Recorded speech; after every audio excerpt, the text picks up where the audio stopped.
Mudah-mudahan yang kita lakukan pagi ini bermanfaat dunia akhirat. Amin ya Allah. Alhamdulillah nih wakaf ibu tuh. Ibu wakaf. Masya Allah. Udah selesai semuanya.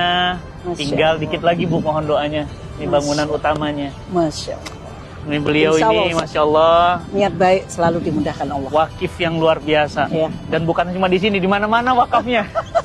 Dan nilainya wow, Masya Allah. Menyemangati mereka, Ustaz. Kita mau ngeliat ke dalam, Ayo, Bu. Masya Allah. Pertama kali ketemu ibu tuh kaget. Tampilannya biasa, ikut majelis taklim, Iya. duduk di bawah. Masya Allah. Lah kok tiba-tiba ngasihnya miliar gitu. Nggak percaya, Bu. percaya ya Ustaz ya. Karena Masya gimana bisa? Karena kan orang tuh semua. Nggak kenal Nah, juga. Satu, kedua orang tuh semua ngeliat tampilan, Bu. Di Masya. tanah 5.000 meter, Oke. diwakafkan oleh satu orang, nilainya 100 miliar. Dan alhamdulillah wakafnya beliau juga ada di sini, wakafnya antum teman-teman ada di sini. Ini santri putri, tempat bawah makan, atasnya kamar, ini ruang belajar atasnya. Alhamdulillah, dan selesai kurang dari 3 tahun. Masya Allah. Alhamdulillah. Itu salah satu bukti kebesaran Allah. Allahu Akbar. Bu Aisyah, Ya Ustaz. saya gak akan pernah bisa lupa pertama kali ketemu ibu. Masya. Karena saya hadir waktu itu dalam tanda kutip manusiawi, Bu, kecewa. Saya biasanya kalau hadir jamaah itu selalu banyak, bludak gitu. Tiba-tiba pas datang cuma 7 orang. Itulah manusia, saya manusia biasa. Ketika datanglah 7 orang, saya mau galang dana wakaf untuk pesantren saya gimana. Tapi ternyata 7 orang, ada 1 orang namanya Bu Aisyah dengan penampilan yang sangat sederhana berwakaf miliaran. Dan sekarang pesantrennya sudah jadi. Masya Allah. Bu, saya juga ingin tahu, ibu wakaf dengan nilai yang sebesar itu ada rasa seperti apa, Bu? Nggak sayang, itu kan uang bisa beli rumah, bisa beli mobil Forsi, Lamborghini.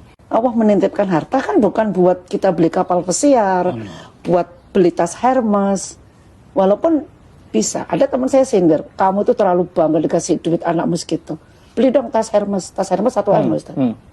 Saya bilang kalau saya dikasih uang untuk beli Hermes, saya panggil yayasan bangun masjid aja.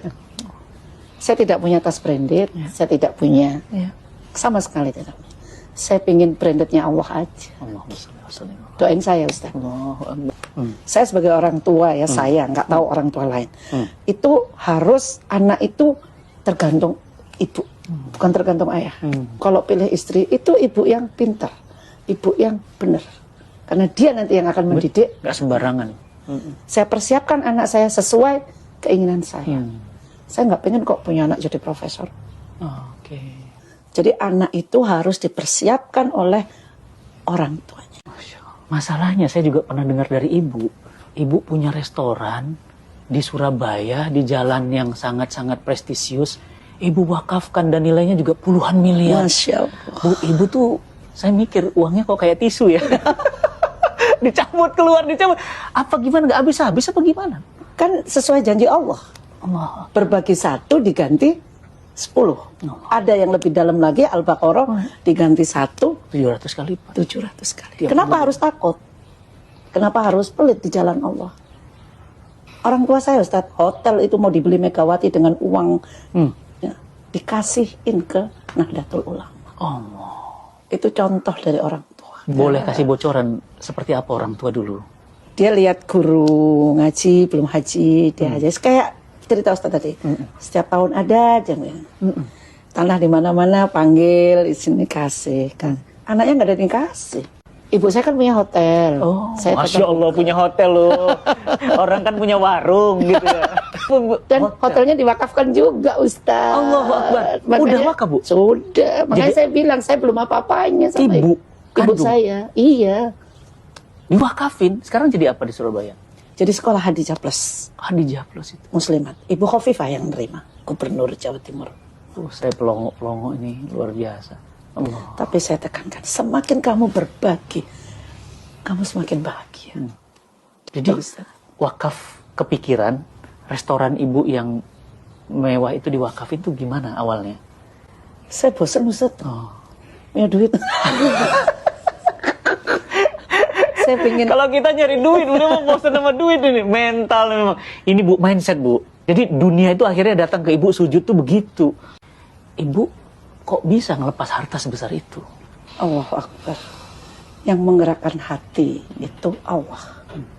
Saya sendiri itu anak saya ya. Waktu dengerin kajian Ustadz kasih presentasi, tunjukin ke kita bahwa dapat tanah wakaf, cerita begini-begini, saya ditepuk, mah kejar itu Ustadz. Yuk kita kasih apa yang beliau ini. Saya temui Ustadz, datang ke rumah. Begitu aja terjadi. Tapi yang muncul bukan rasa kehilangan yang uang yang rasa bahagia bahwa kita bisa berbagi segitu. Itu menurut saya masih sangat kecil. Jadi rasa bahagia itulah yang tidak ternilai dengan miliar tadi. Yang didatangkan sama Allah. Jadi ada rasa bahagia ketika mengeluarkan harta. Setiap kita berbagi, bahagia itu selalu hadir.